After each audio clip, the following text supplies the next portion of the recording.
ஓம் நமச்சிவாய. இப்போ 63 நாயன்மார்கள் அவருடைய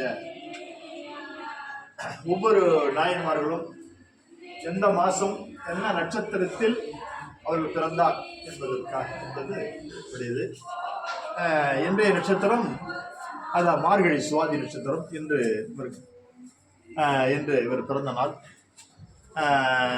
மானாக்கன் மார்கழி சுவாதியில் இவர் பிறந்தவர்.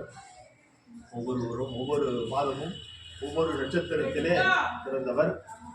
காரைக்காலம் பங்குனி சுவாதி, சம்பந்தர் வைகாசி மூலம், திருமூலர் ஐப்பசி அஸ்வனி, பல 63 நாயன்மார்களும் ஒவ்வொரு மாதங்களும் போது அற்புதமாக செய்திருக்கிறார்கள். இதை சோமாஸ்கந்தர், சோமாஸ்கந்தர் சேஷ்டா தேவி எல்லா வினைகளையும் தீர்க்கக்கூடியவங்க. நமக்கு கேட்டதை தரக்கூடிய அம்மா. எந்த வைப்பு சூரியங்கள் எதுவாக இருந்தாலும் அதை சரி செய்யக்கூடிய அம்மா சேஷ்டா தேவி. இதை சோமாஸ்கந்தர் அற்புதமான